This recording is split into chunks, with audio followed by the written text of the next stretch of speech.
Friends, आज हम बात करेंगे सुजलोन एनर्जी के बारे में। और जैसा कि आप लोग देख पा रहे हो दोस्तों, सुजलोन एनर्जी में आज के दिन हमें गिरावट होते हुए दिखाई दे रही है। आज के दिन सुजलोन एनर्जी करीब करीब हमें 1.5-2% तक टूटता हुआ दिखाई दे रहा है। तो आज इस वीडियो के माध्यम से हम लोग जानेंगे दोस्तों कि आने वाले समय में सुजलोन एनर्जी में क्या हमें और भी गिरावट होते हुए दिखाई दे सकती है या नहीं, क्योंकि एक अच्छी खासी तेजी बनने के बाद सुजलोन एनर्जी हमें अभी वीक नजर आ रहा है। तो क्या चांसेस है आने वाले समय में सुजलोन एनर्जी में तेजी बनेगी या फिर सुजलोन एनर्जी में हमें गिरावट होते हुए दिखाई देगी। साथ ही साथ दोस्तों ये भी जानेंगे कि सुजलोन एनर्जी में जो गिरावट हो रही है, किस वजह से सुजलोन एनर्जी में हमें गिरावट होते हुए दिखाई दे रही है, और आने वाले समय में क्या चांस है सुजलोन एनर्जी में क्या हमें तेजी बनते हुए दिखाई दे सकती है या नहीं। क्योंकि कुछ अपडेट सामने निकल कर आई है और उस अपडेट को देखकर हम लोग ये अंदाज लगा सकते हैं कि आने वाले समय में सुजलोन एनर्जी में तेजी बनेगी या फिर सुजलोन एनर्जी में हमें गिरावट होते हुए दिखाई देगी। तो इन सारी चीजों को हम लोग एक एक करके डिस्कस करेंगे इस वीडियो के माध्यम से। तो मेक श्योर दोस्तों वीडियो को स्किप ना कर कर पूरा देखो, ताकि आप चीजों को सही से समझ पाओ और अपनी एक खुद की इन्वेस्टमेंट डिसीजन ले पाओ। लेकिन दोस्तों मेरी आपसे एक ही रिक्वेस्ट रहेगी कि चैनल को सब्सक्राइब और वीडियो को जरूर से लाइक कर देना, ताकि आपको इस तरह की अपडेट्स रेगुलर बेसिस पर मिलती रहे।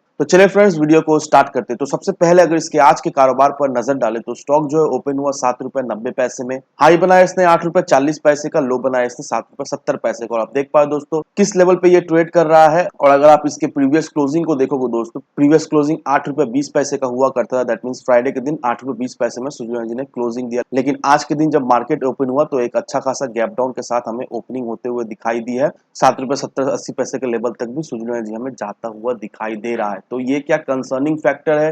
क्या ये एक इंडिकेशन है कि आने वाले कुछ ट्रेडिंग सेशन में सुजलोन एनर्जी में हमें एक अच्छी खासी गिरावट होते हुए दिखाई दे सकती है या नहीं? तो होपफुली दोस्तों इस वीडियो के माध्यम से आपको ये क्लियरिफिकेशन मिल जाएगा कि आने वाले ट्रेडिंग सेशन में किस लेवल तक सुजलोन एनर्जी में गिरता हुआ दिखाई दे सकता है। अगर हम लोग सोच रहे हैं सुजलोन एनर्जी में फ्रेश एंट्री लेने का, तो कौन सा लेवल सही होने वाला है सुजलोन एनर्जी में फ्रेश एंट्री लेने का, और शॉर्ट टर्म में उस लेवल से हम लोग कितना प्रॉफिट जनरेट कर सकते हैं। तो ये सारी चीजों का आपको क्लियरिफिकेशन मिल जाएगा इस वीडियो के माध्यम से। लेकिन सबसे पहले दोस्तों एक बार इंटरनेशनल मार्केट को देख लेते हैं।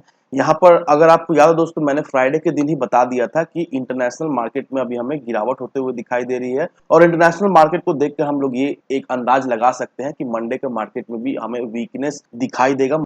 और देखो दोस्तों ठीक वैसा ही हो रहा है। आज के दिन अगर निफ्टी या फिर सेंसेक्स को देखोगे दोस्तों, निफ्टी हमें 200-250 पॉइंट के करीब गिरता हुआ दिखाई दे रहा है। सेंसेक्स हमें 700-750 पॉइंट के बीच में हमें गिरता हुआ दिखाई दे रहा है। तो अभी मार्केट में हमें नेगेटिविटी दिखाई दे रही है। मार्केट में अच्छा खासा हमें आज के दिन प्रॉफिट बुकिंग होता हुआ दिखाई दे रहा है। और देखा है तो इसका डायरेक्टली इनडायरेक्टली इम्पैक्ट हमें सुजलोन एनर्जी में पड़ता हुआ दिखाई दे रहा है। हालांकि और एक फैक्टर है सुजलोन एनर्जी में जो जो गिरावट हमें होते हुए दिखाई दे रही है, एक और फैक्टर की वजह से सुजलोन एनर्जी में हमें गिरावट होते हुए दिखाई दे रही है। तो वो क्या फैक्टर है दोस्तों, आगे चल के इस वीडियो में आप जान जाओगे। लेकिन सबसे पहले दोस्तों इस आर्टिकल को देखो, यहाँ पर क्या मेंशन किया हुआ है। यहाँ पर यही मेंशन किया हुआ है कि 2026 तक इंडिया 23.7 गीगावाट क्लीन एनर्जी अपने पोर्टफोलियो में और ऐड करने वाली है। अब ये आर्टिकल को हम लोग विस्तार में समझ लेते हैं। अब एक नया रिपोर्ट में ये आया है कि अगले 5 सालों तक इंडिया 23.7 गीगावाट का कैपेसिटी और ऐड करने वाली है। अब ये जो रिपोर्ट का जो टाइटल है वो renewing wind growth to power the energy transmission India wind energy market outlook 2026, ये हेडलाइन देकर रिपोर्ट आया था। और उस रिपोर्ट में ये मेंशन किया हुआ है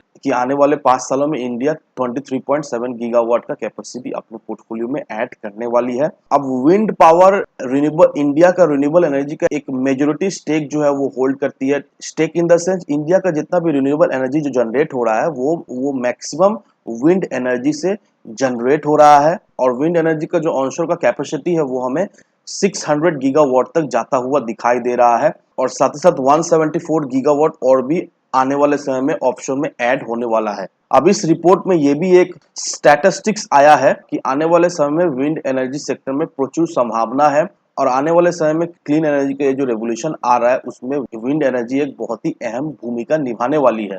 अब एसीसीआई को 2.6 गीगावाट का एक विंड सोलर हाइब्रिड टेंडर मिला है। और एक 3.5 गीगावाट का एक स्टैंड अलोन विंड प्रोजेक्ट भी उनको मिला है। और ये जो विंड प्रोजेक्ट का और as well as wind solar hybrid project का जो टेंडर निकल रहा है वो ओवर सब्सक्राइब होता हुआ दिखाई दे रहा है। और दोस्तों रिन्यूएबल एनर्जी के सेक्टर में क्या क्या चल रहा है ऑलमोस्ट हर एक दिन मैं आपको वीडियो के माध्यम से अपडेट करता रहता हूँ। और ये सारा चीज हमें एक ही तरफ इंडिकेट करता है कि विंड एनर्जी के सेक्टर में प्रचुर संभावना है और आने वाले समय में जिस तरह से प्रोजेक्ट्स आ रही है, जिस तरह से टेंडर्स ओवर सब्सक्राइब हो रही है, अच्छा खासा इन्वेस्टमेंट भी आ रहा है, तो नो डाउट दोस्तों आने वाले समय में इस सेक्टर में हमें एक अच्छी खासी ग्रोथ होता हुआ दिखाई देगा। और मैंने आपको कुछ सेक्टर्स का नाम भी बताया था जिन जिन सेक्टर में आने वाले समय में हमें एक अच्छी खासी तेजी बनते हुए, और उसमें से एक ये भी सेक्टर है, इस सेक्टर में भी हमें एक अच्छी खासी तेजी बनते हुए दिखाई देगी। ये हम सभी को अच्छी तरीका से पता है। और नो डाउट दोस्तों सुजलू एनर्जी एक बहुत ही बड़ा प्लेयर है इस सेक्टर में।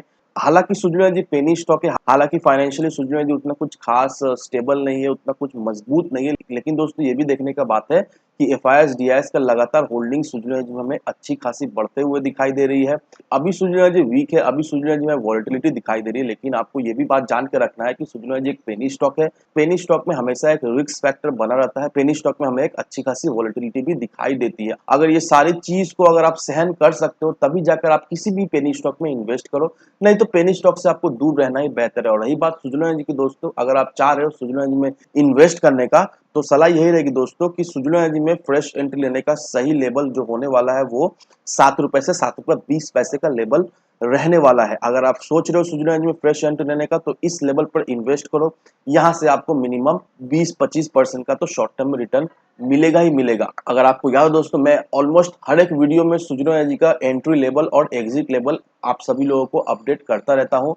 और जिन जिन लोगों ने उसे फॉलो किया है उनको शॉर्ट टर्म में सुजलू एनर्जी से मिनिमम 15 से 20% का रिटर्न तो मिल ही गया है। और जिस तरह से वॉलेटिलिटी आपको शॉर्ट टर्म में सुजलू एनर्जी में दिखाई दे रही है, अगर आपको 15 से 20 या 25% का रिटर्न मिल जा रहा है तो क्या खराबी है दोस्तों। 20-25% का रिटर्न कम रिटर्न नहीं होता है। और अभी भी सेम चीज अप्लाई हो रहा है, अभी सुजलू एनर्जी में हमें नेगेटिविटी दिखाई दे रही है, अभी सुजलू एनर्जी में हमें प्रॉफिट बुकिंग होते हुए दिखाई दे रही है, क्योंकि सुजलू एनर्जी में जब हमें तेजी बनते हुए दिखाई दी थी तब सुजलू एनर्जी का आरएसआई जो है वो हमें ओवरबॉट होता हुआ दिखाई दिया था। और ओवरबॉट जब भी आरएसआई होता है आपको पता ही है कि उसमें गिरावट हमें होते हुए दिखाई देती है। और अभी ये जो गिरावट हमें होते हुए दिखाई दे रही है दोस्तों, ये जो गिरावट है हमें सीधा सीधा 7 रुपए 20 पैसे का लेवल तक जाता हुआ दिखाई देगा। तो जो लोग फ्रेश एंट्री लेने का सोच रहे हो ये लेवल पर ले लो दोस्तों, मिनिमम शॉर्ट टर्म में 20% का रिटर्न आपको मिलेगा ही मिलेगा। उससे ज्यादा भी मिल सकता है, 25 भी मिल सकता है, लेकिन मिनिमम 20% का आपको शॉर्ट टर्म में रिटर्न मिलेगा ही मिलेगा। और जो लोग सुजलू एनर्जी को लॉन्ग के लिए होल्ड करके रखे हैं दोस्तों, बस बने रहिए, आपको बिल्कुल ही पैनिक नहीं होना है, अप्स डाउन देखकर आपको बिल्कुल ही घबराना है नहीं, क्योंकि आने वाले समय का सुजलू एनर्जी एक मल्टी बेगर स्टॉक रहने वाला है। तो इन सारे फैक्टर को कंसीडर करो, उसके बाद ही अपना एक इन्वेस्टमेंट डिसीजन लो। लेकिन दोस्तों मेरी आपसे एक ही विनती रहेगी कि विदाउट एनी डिटेल रिसर्च के बिना कहीं पर भी इन्वेस्टमेंट ना करें। वीडियो अगर आपको पसंद आए तो लाइक सब्सक्राइब जरूर करना। तो चलिए फ्रेंड्स, मिलते हैं हम अगले वीडियो में।